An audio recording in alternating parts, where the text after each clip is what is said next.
It's just me messaging Mr. Nelson. Not really a message, commenting on a photo he posted.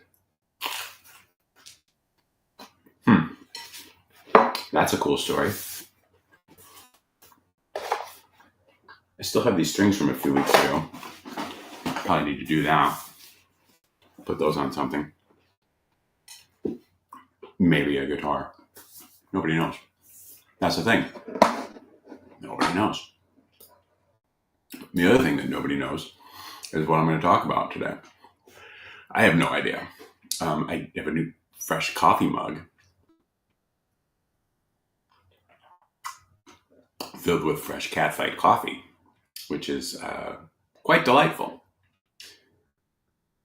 It's Sully Guitars, and, well, we start each day with Catfight coffee, specifically the Turasatana blend. Very good. It's like a medium dark roast. Not too much, but, feel like you're getting something. And I think that in life in general, as long as we feel like we're getting something, maybe not necessarily what we want, like I don't want all these roots today, but here we are. But we're getting something. And some, as some people say, something is better than nothing. Catfish. Dude, I've been thinking about that whole DJI thing since you sent it to me. It's driving me crazy.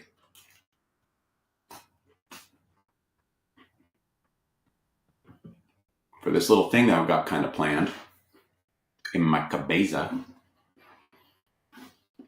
That means head.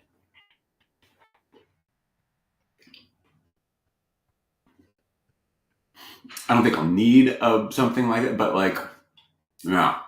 I'm seeing more and more people use those things, and I'm like, oh, it's discreet. And I'm like, oh, God damn, why did he send that? Why did he show that to me? Why did he show that to me? Because before I'm like, I don't care. You remember that. You have no idea people don't have any idea what we're talking about. But, so, there's two versions of that. One is has just one little guy on it instead of the two. And I'm like, well, I'm going to save some money, get that. But then I'm like, what if I'm talking to somebody? When am I ever going to do that? Nobody knows. Anyway. I often say most things are usually my fault. This thing, yours. So it seems to be a very good product. So yeah. So here we go. This is in the new Threadless merch store. SullyGuitars.threadless.com. Get you a fancy coffee mug. It's the least you can do. And really, sometimes that's all we should do. Sure, why not? Hi, I'm Caffeinated Sully for Depend Undergarments. What do we got? What do we got today? Besides me and Catfish talking. Joey, good morning to you. How you doing? How's everything going with you? I hope well. Let me play you a little bass. All right, I'll play some bass for you. Excuse me while I play some bass.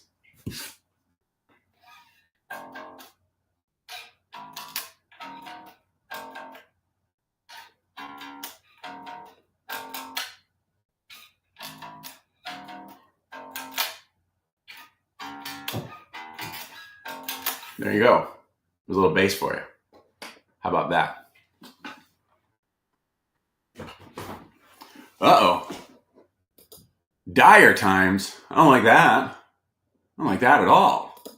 I prefer Dire Straits. The band, not the situation. So I hope that the Dire Times, I hope that quickly dissipates. Thank you. It is, seen this from time to time.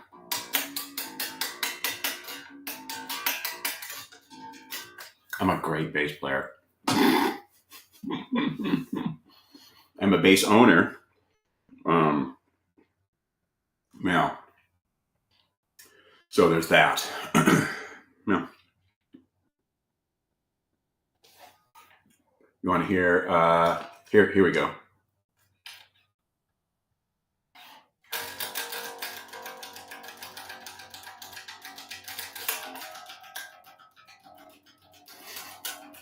This is great.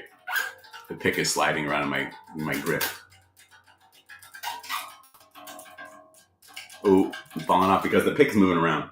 Maybe if I grip it and rip it. But then if I grip it and rip it, then my wrist is all tense.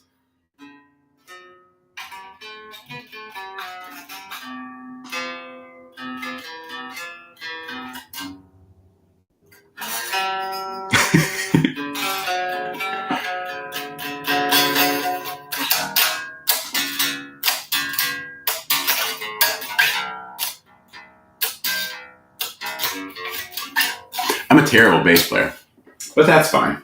We already knew that. Fun fact, I first figured that little bass thing out for Sweet Child of Mine on Catfish's bass. What was that bass? It was like a Kramer American series, yet the American series weren't made in America. I don't believe. That was a big bite. It was red, probably still is, with purple pearl on it, so it would kind of do a little color shifty thing. Pretty cool.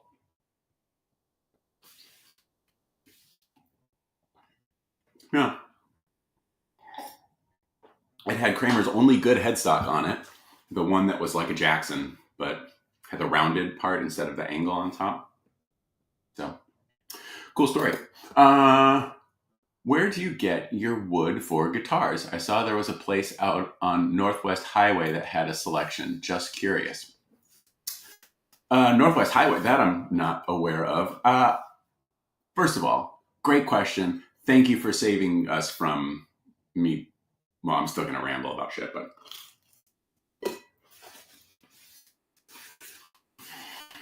I get lumber from a few different places.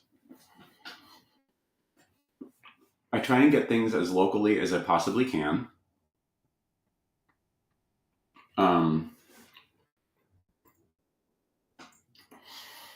There's so you're in the Dallas Fort Worth area, so I do get some stuff from Woodworld. Um,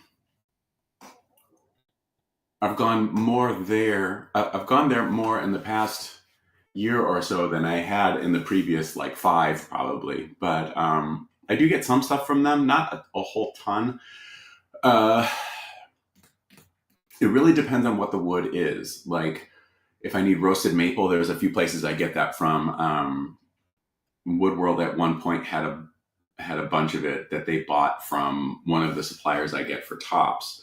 And they don't, I bought like everything they had. So that was last summer, and I'm just about to finish up with the neck blanks that I got from that yield, which is a drag because it's been great to, I got, God, there was, I don't remember how many necks worth out of it, but 20 or 30 necks probably, if not more. And, we just glued the stuff up then. So I've been lousy with roasted maple neck blanks. Like I'm down to probably my last 3 or so. So there's a few other places that I am getting stuff from on the roasted maple front. One is in Canada. The other is American Specialty Hardwoods. They're a decent source of roasted maple.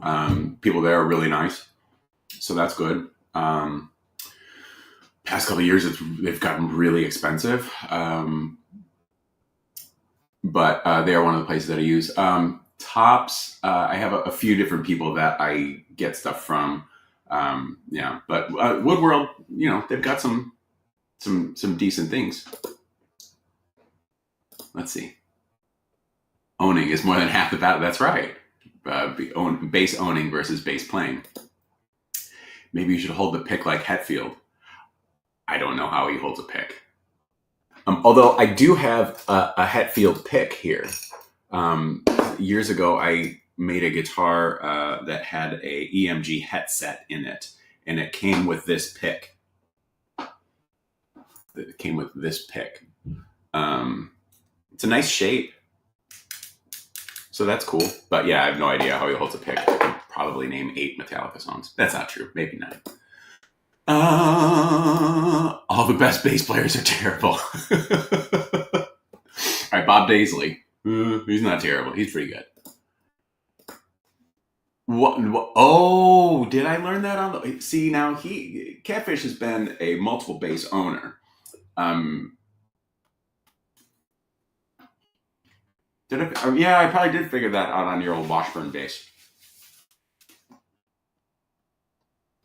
Because you didn't get the Kramer until what, like maybe like 89, 90 or so? You still have that one? I thought you gave it to somebody. Anyway. I watched a whole video randomly last night by Iconic Guitars or something. Looks like the new BC Rich regime. I can't scroll them. Yeah, Kevin posted a video about that. Was that in January? I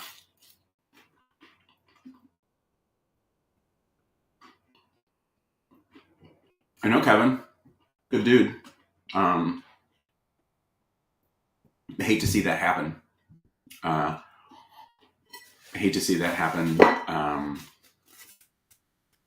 Yeah. Seems like certain brands are just kind of cursed. BC Rich is one of them. And it's interesting because, like, again, I know nothing about any of this. But, like, the people that founded BC Rich, that, you know, built that company, obviously Bernie passed away years ago. But, like, those are really cool guitars.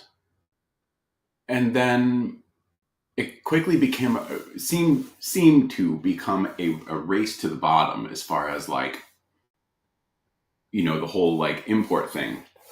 Nothing wrong with the import thing. But it seemed like in the 80s, late 80s, they had like the Rave series, and they seemed to have like a whole bunch of stuff that was very affordably priced, which is, you know, how do you sell things? Well, make things that people can buy. Why don't you try it? You're here already? Jesus. But like, they weren't that good. And although, like, the very first batch, like the NJ series, like when those things started out, those things were really good guitars. And that, like, my first good guitar was an NJ series, first year NJ series Warlock. And what was interesting about that guitar, that I later learned, because, like, you know, so I got that, I was a sophomore in high school, maybe. And we bought it used from Roselle Music. It was a year old, maybe a couple years old. But I was able to later figure out. God, I don't really remember how I knew this was like the first year that they made them, but like it was. About 20 years ago, I got like a wild hair up my ass and wanted to like get an old Warlock like the one that I had, the NJ with the 6-in-line head, like the good 6-in-line heads. Well, good's relative, with the 6-in-line headstock that was on the early guitars, and like they had like the mother of pearl BC Rich logo, and I found a couple that I bought. One was black and had a Kaler, poor thing, but a lot of them did. And that was a project, and it was, or I should point out that these are bolt-on. Why should I point these out? I don't know. So I wound up finding two. One was this one with a Kaler that had 6-in-line headstock, like the one that I had, and my plan was to fix it up because like it needed some work. And then I found another one that had been worked on and like refinished kind of poorly, but I found a good deal on it. And that one had the 3.3 headstock and a wraparound bridge. Both were bolt on. Both, I think, from different eras or different years. Same era as the early NJ series. Nobody cares about. Well, maybe people do. Who knows? I don't know. The neck on the 6-in-line headstock was really thin. The one on the 3.3 headstock was much thicker. The one on the 3.3 headstock was like 3-piece maple and was not, just had a clear coat on it. Whereas the 6-in-line, that neck was mahogany and the back of the neck was painted. I remember that my original one had a maple neck, 6-in-line headstock. I don't remember if it was a thick neck or not, but like, I remember I sold it to this kid I went to high school with for like $150. I wish I still had it because like, but whatever. And where am I going with this? Oh, the thing that was both of these two guitars, they were based on the serial numbers, they were about a year apart from one another. And the construction methods changed. Like the size of the neck plate was different. Again, the neck thicknesses were very different. The neck finishes were different. I remember there was a product manager at Jackson soon after within like the early years of the Fender buyout, a guy named John Walker, and he came to Jackson. He had spent some time with BC Rich, and I remember chatting with him on a forum or something. And he said, those early first years, like the bodies were made out of maple and the necks were made out of mahogany, which I thought was really interesting. And, on the 6-in-line guitar, that was definitely true because, I sanded, I removed the finish off the neck and it was totally mahogany. And the body was resprayed, a really cool metallic blue, like a metallic midnight blue, and that body was maple. Pretty crazy. What else about my first guitar? The Warlock that I had when I was a kid was also interesting because it was midnight blue and had a Strat style trem on it. It didn't have a Kaler. And I found a catalog from like that year, and that wasn't a catalog color. So I don't know what the story was behind that. It definitely wasn't refinished because like it was definitely a factory guitar. I remember we got it at Roselle Music. I wanted to say it was like $238 or something like that, with a hard shell case. Yeah. Yeah. Oh, but I remember soon after that, they had some really nice imported ones. Like there were neck through NJs, which were probably a little bit more expensive. Those were cool. But then like they came out with the Rave series, and it seemed like everything was like really. It just seemed like a race to the bottom. And there was a Warlock in the closet that I remember I got from Musician's Friend in like 2000 for like $99. It's still sitting in there, but Catfish, you'll remember that from when we were at the apartment. I had that guitar. But yeah, it seems like in all of like BC Rich's fits and starts, and I mean, obviously they've done some of the US like Gunslingers and stuff. I remember like Grover did like the first batch, and gosh, maybe 10 years ago, maybe. And then, Kevin was making those guitars, and, I learned from that video too, that Kevin was like a huge BC Rich fan. So there was like a passion project for him. And, it's really unfortunate to see what happened, or what has happened so far. I hope all of that kind of works out for the best. Like Dean is kind of another one that I think is like super cursed. I mean, I don't. I mean, they seem to be like they're fine, and I'm not like casting aspersions, and this isn't based on any kind of like actual fact. Like I don't think I've ever played a Dean guitar. I'm sure they're fine, but like over the years, kind of like with the BC Rich stuff, it was like very, very inexpensive, maybe not the highest of quality. That's just my impression. It could be completely wrong. Could have, someone's gonna call me and say, "You're an idiot," and I'm like, whatever. Anyway, cool story. Canada, eh?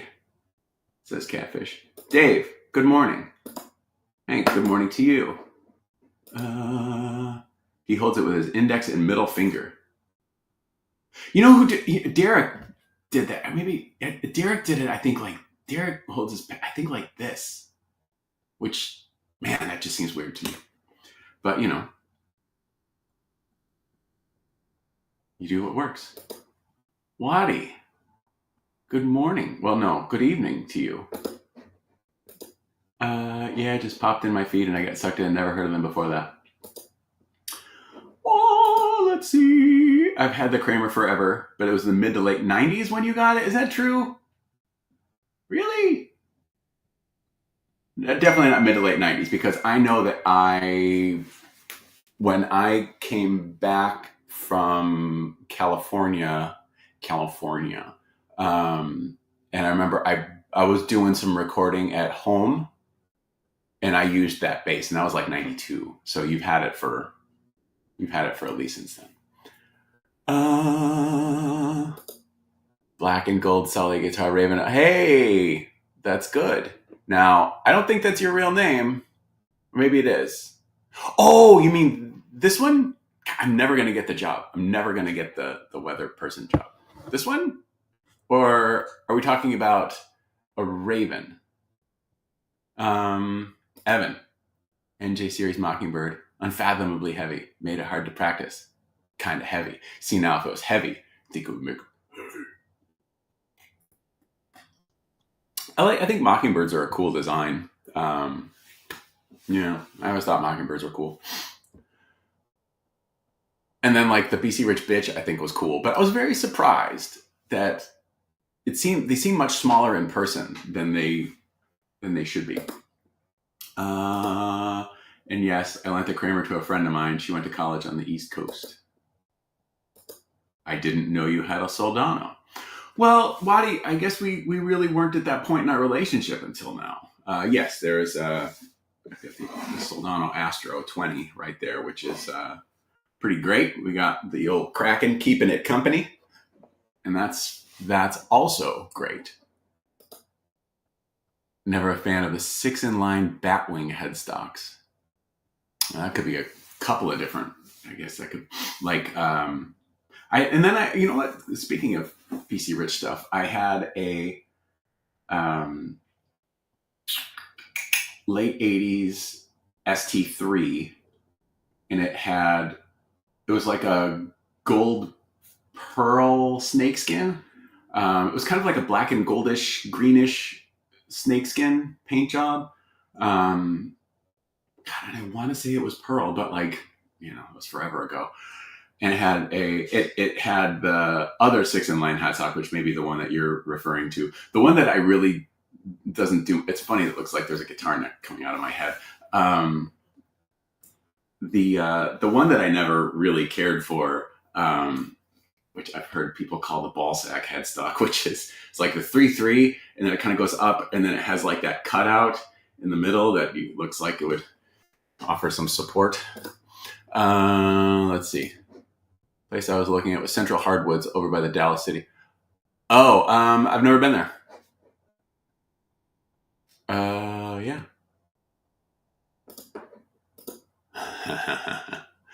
Yeah, sure is. Yeah, and one thing that I also learned over the years, various factories, like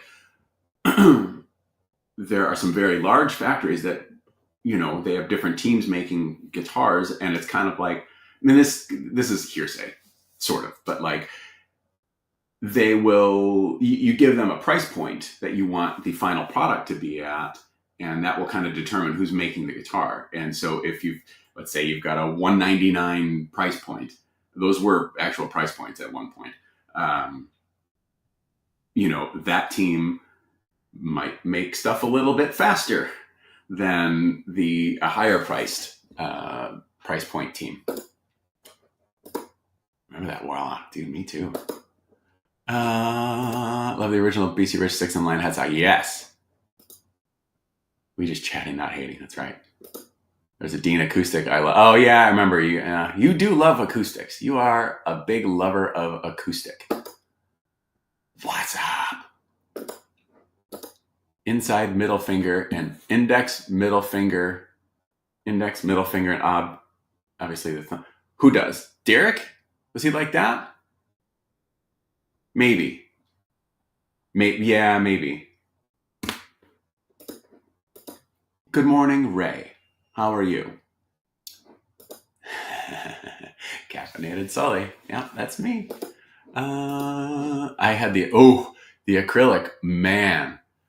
Those super lightweight. Yeah, dude. Yeah. See? Listen to Waddy. He's a smart dude. SullyGuitars.threadless.com. Get you Sully Guitars coffee mug. There are many different styles to choose from. So what I would suggest is order all of them, because then you've got the set. You can collect and trade with your friends. Do that.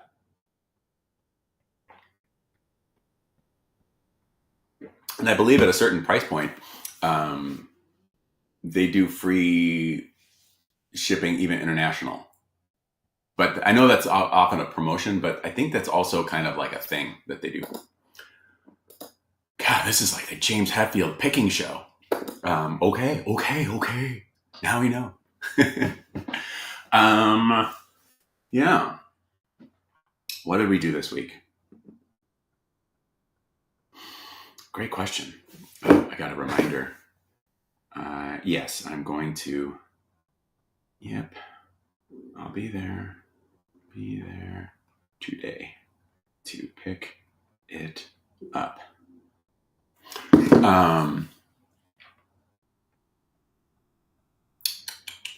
See, this is just great. Let's go. Can we go like this? There we go. I'm ordering one. That's amazing. It is amazing. There's a matching shirt in there too. It's like I thought of that stuff. This week was a lot of neck machining. Lot of binding fretboards. A lot of gluing said fretboards to machined neck blanks. The Golden Ticket guitar is almost ready for paint. What else? Yeah, the Golden Ticket guitar is ready, just about ready for paint. There's a little bit more sanding and some cleanup that needs to happen. So while that means, okay, so the Golden Ticket guitar has been built, but the recipient of said guitar has not been selected yet. So what does that mean? For those of you that were thinking, well, maybe I'll order one of those Conspiracy Series guitars and maybe I'll win the Golden Ticket. And then you hear me saying that the Golden Ticket guitar has been built, then you'd be like, oh, they picked it already. It's not true. I picked the guitar, but not the owner of said guitar. That's fun to do. So, get it. Greetings from Syracuse, freezing my nuts off. Well, put some pants on. Everyone is wondering, what was Adam thinking? I can tell you, Sully, why are you taking my goddamn picture? Adam doesn't like to have his photo taken, generally. Adam's kind of a private little guy. So he's very sweet to indulge me. But, if you're in the Sully Guitars uh, under that roof, you know, you might get your picture taken. That is what he was thinking, most likely, which is fair. He has learned years ago not to like send me photos that, or like if he's going to send me a photo or a link to something, he has to absolutely say, "Don't post this," otherwise, there's a very good chance that it's going to happen. I'm not advocating the wearing of pants, but if someone is very, very cold in their various extremities, that is a larger situation that needs to be addressed. So maybe, you know what? Maybe you can just put the whole thing in like a mitten. I don't know. I'm not gonna lie. There's a reminder saying I need to get some veneer and a AA battery for the mouse. Even if you're Sully Guitars adjacent, yes. Yeah, if someone sends me a photo, and if it's generally Sully related, there's a good chance it's going to get shared.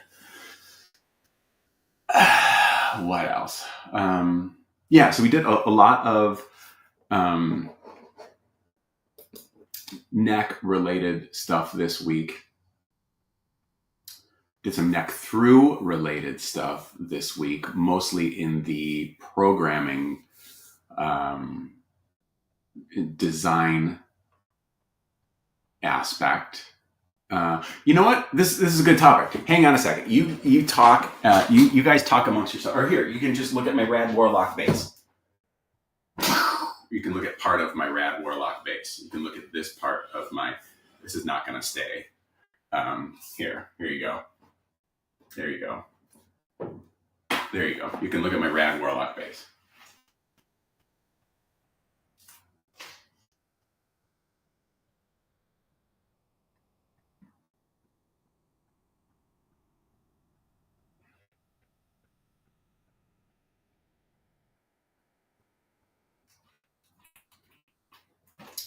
Okay. We're going to talk about some neck through stuff.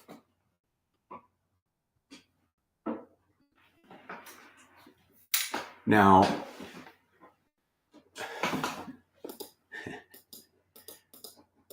why is it? So you guys like stuff? Yes. Wasn't that was what Nelson said to Lisa or something like that when he was. Now, let's put the Rad Warlock bass away for a minute. You go right there. Okay. So, what do we know? One of the things that we know about Sully is that Sully hates making neck through guitars because they're kind of a pain in the ass. But it's just there are steps to making a neck through that are kind of unnecessary, I think. Specifically as it relates to if you've got to make something with a neck angle, it's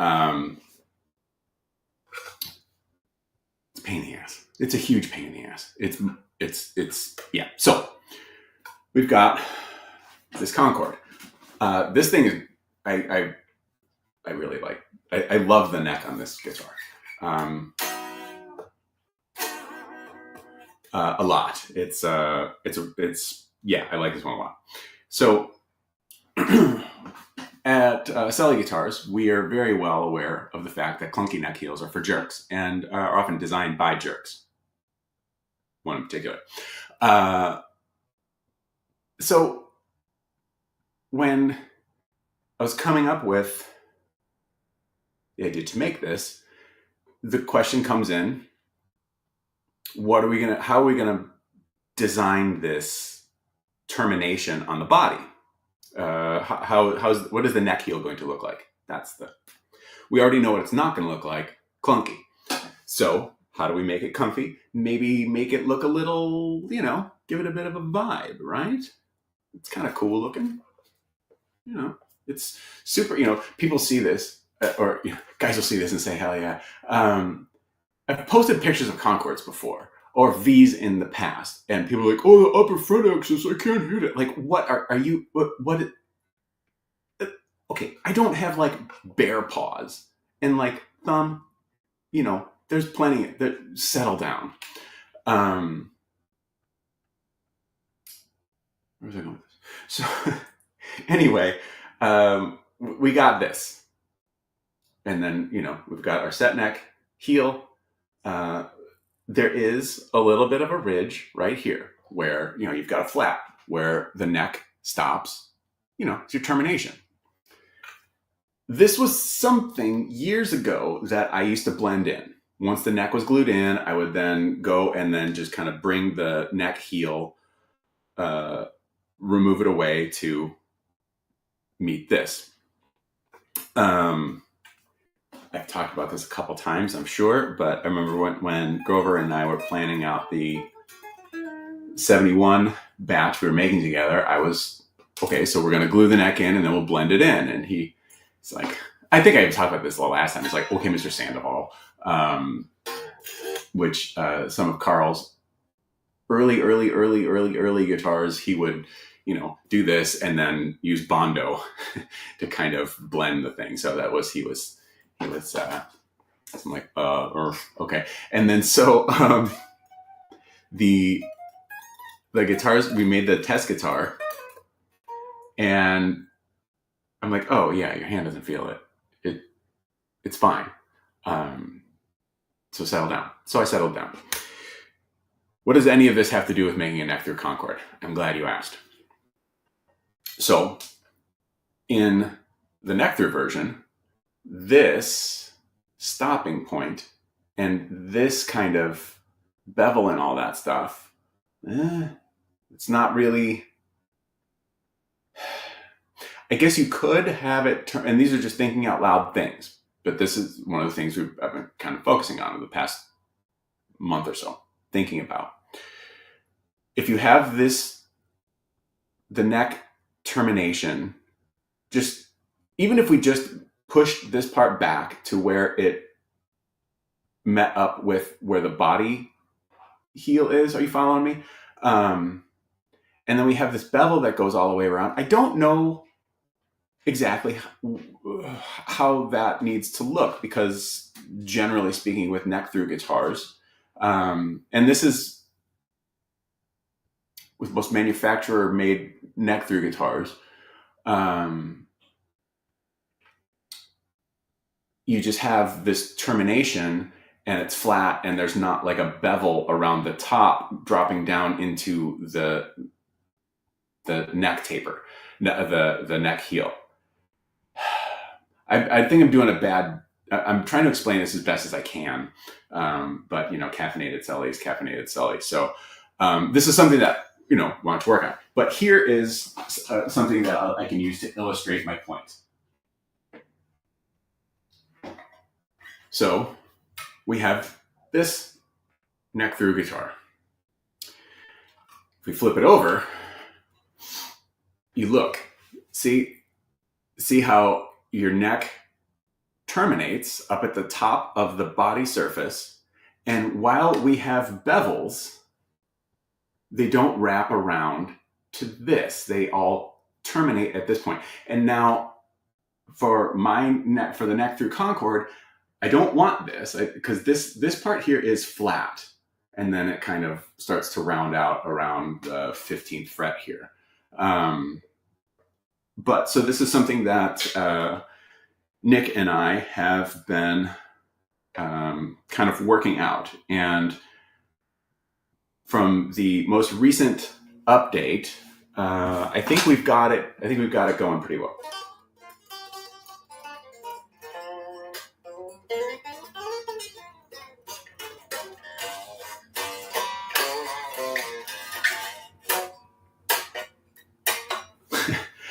My hands are cold and locked up, and yeah, this is a cool guitar. I know a lot of people were like, "Oh my god, the upper fret axis on this is terrible." It's not great, but like again, I don't have bare mitts, but like this was like my main guitar for a while. But yeah, I mean it's a bit of a stretch.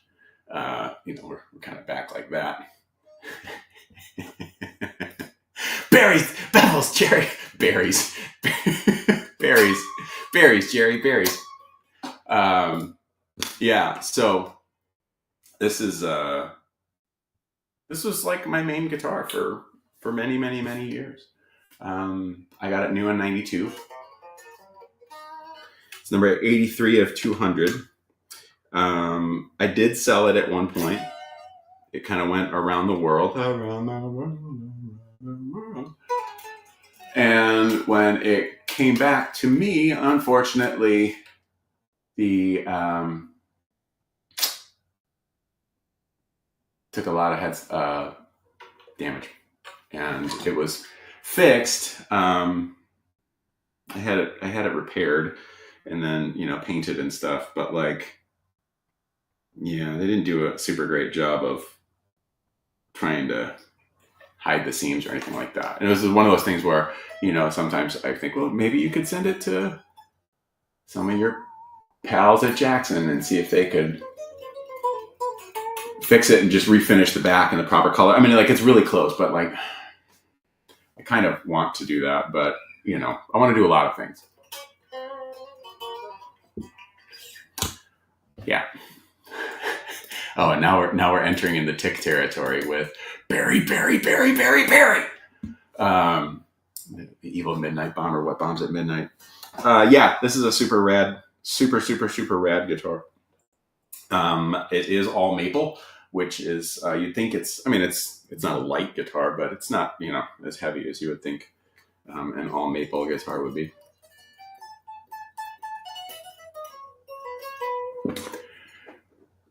Oh, here we go. We've got some solid advice. Fix it. Make yourself happy. Considering this repair is, well, it's definitely over a decade old. It's probably 15 years old. If God, not more. Maybe, nobody knows. I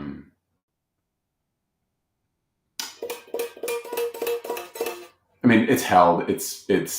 It is fine. And I think that if I were going to do something special in the pursuit of just making myself happy, there are other things that would be higher on the list, I think. But yeah, never, should have sold it. But the cool thing is, at least I got it back. I think that's pretty great. So it's yeah.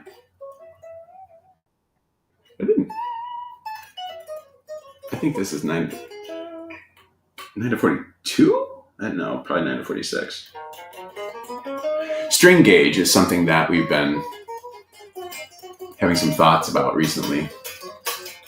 For years, I used to just play 9 to 46 because I like, the half 9, half 10 thing. And then that Silver Sparkle 622 that went out recently from a man, Chris, that's got 8s on it. And like, I used to play 8s like when I was like 17, 18. And I put those, I strung up the guitar for Chris, and I'm like, oh, like, it didn't feel like thread, but it definitely didn't trigger my left hand issues. See, I agree. Yeah. Oh, here comes Josh we're going to rescue us from my current rambling. Totally off subject. Perfect. Any chance of the return of the Lutherist podcast? I know you stepped away before it eventually ceased to exist, but it was rad listening to on a weekly basis.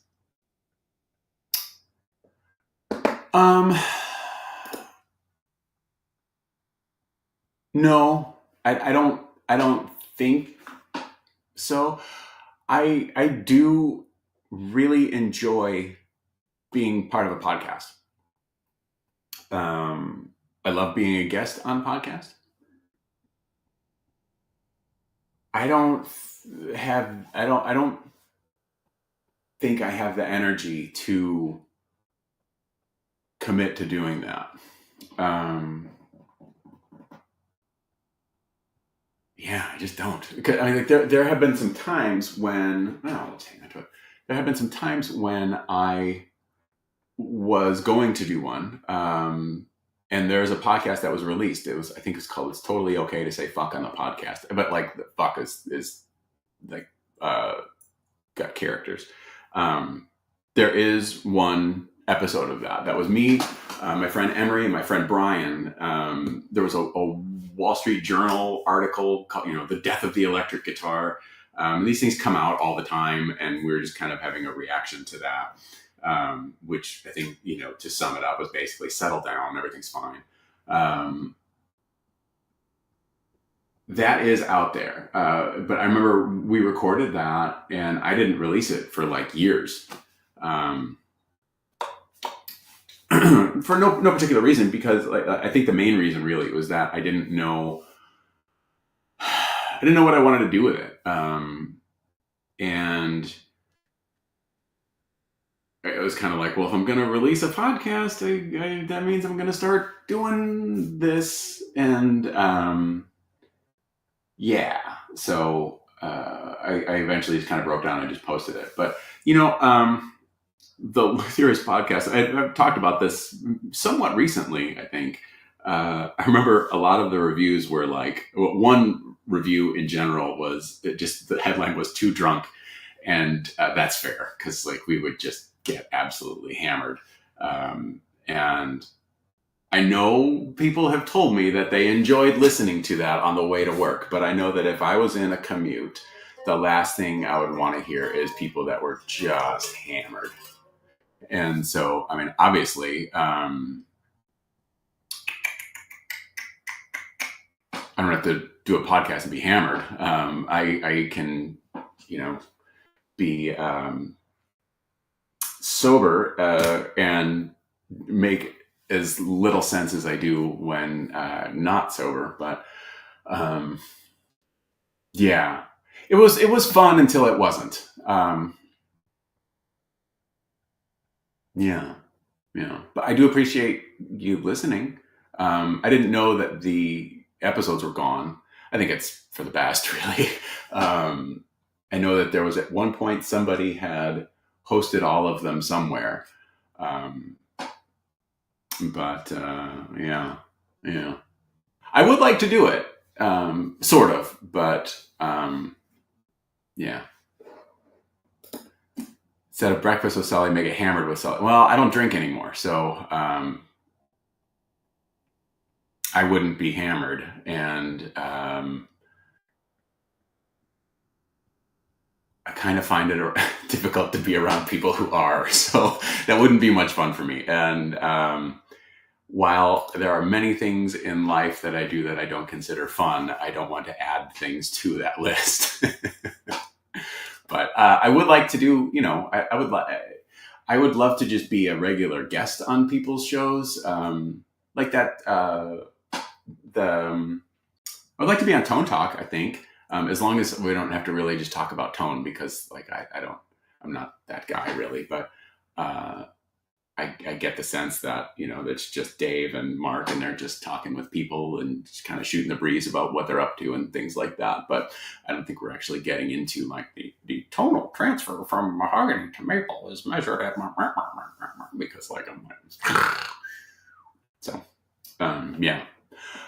Here is a great bit of fun here. The text scroll translated caffeinated Sully as caffeinated celery, which is going to be my new energy snack. Negative calories, all of the caffeine. Caffeinated celery from Caffeinated Sully. Tone is in the amp settings. Tone is in the ear of the person hearing it. Oh, shots fired. You're starting a new podcast now. Of what? Caffeinated celery? Okay, let's do it. Good morning to you. How are you today? What else we got? We've got 9 minutes and 16 seconds. Let's just spend that in quiet reflection, shall we? No. Well, yeah, so this past week, a lot of neck machining. next week is gonna be moving those necks along. So fretting, neck finish sanding, getting a couple things sent to paint. Maybe more than a couple, because like we're close with a lot of it. And when we kind of have like a lot of things that are just ready to go to paint, I get a little not nervous, but like I want to make sure that I'm not missing something, so I want to look at everything, make sure it's truly ready to go to paint, because like that's like your last chance to correct anything. It's your last, it's paint, doesn't fix a problem. It just changes its color, right? So we want to make sure that everything is where it needs to be before it goes. That's called nervousness. Yeah, okay. Could be. Anything getting hardware installed? Yes. Guess what is arriving Monday? That's right. That hip shop shipment. John Christ is my favorite guitar player. Okay. That's cool. We're talking about random shit, so good times. I don't know. Was he in Danzig? I'm not familiar. Let's see. Yeah. So yes, that means there are a couple of ravens there's a couple of ravens and a really bitchin' revolution, really bitchin', that on Monday can officially enter the assembly phase. That is exciting, because what does that mean? That means that we can get some guitars finished, get them off of the list, get them in people's hands, make people happy, get some money dollars, so we can continue for another few days to live indoors. Yeah, and that's also, I like to finish these things. So yeah, we'll get to finish some stuff, send some stuff out to paint.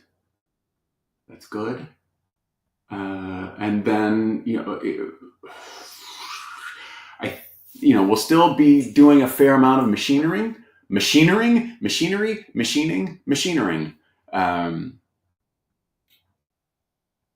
because there are a bunch of bodies that we need to start making.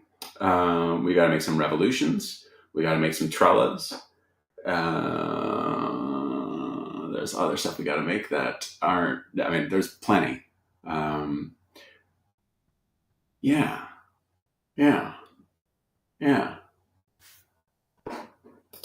The world needs more revs and ravens. I agree. Ooh, I gotta pee. Yeah. So we've got some neck through Concord progression. That's great. Really happy to have, moved these necks along. It's funny. There are times, just kind of when most of my focus is like on running the actual business and not making the actual thing as much. And what I mean by that is, like, if I can spend a day scraping, or, a few hours to most of a day scraping, binding, gluing fretboards, pressing in frets, stuff like that. Did I say pressing in fret? I hope I said pressing in frets. Nobody knows. When I get to do that stuff, I feel like I'm actually a guitar builder today. And that's just a nice thing to when I can have some days in a week where I'm not necessarily pulled in 18,000 different ways, and I can just focus on doing the thing. I remember Thursday morning was an example of, or Thursday was, the first half of Thursday was one of those things, because the second half was really all about programming and stuff like that. And I don't really love doing that too much. But like Thursday morning, I got into the shop, And for those of you that live in climates where it snows, have you ever had like my mom just she lives in Denver and in Colorado Springs, and she same thing. She they recently had like just a shitload of snow, and I remember her telling me that it was like it's real quiet, not really any traffic, and it's just really quiet and it's calming and it's nice. Um, I had a similar kind of experience Thursday morning when I got to the shop. I walked in and I kind of just took a second and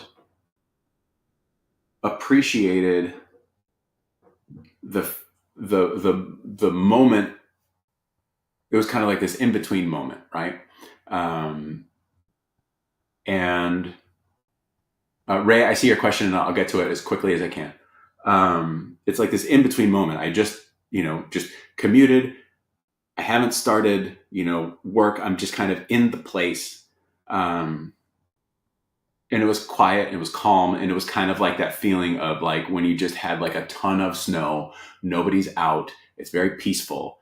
And you can just be in that moment. Um,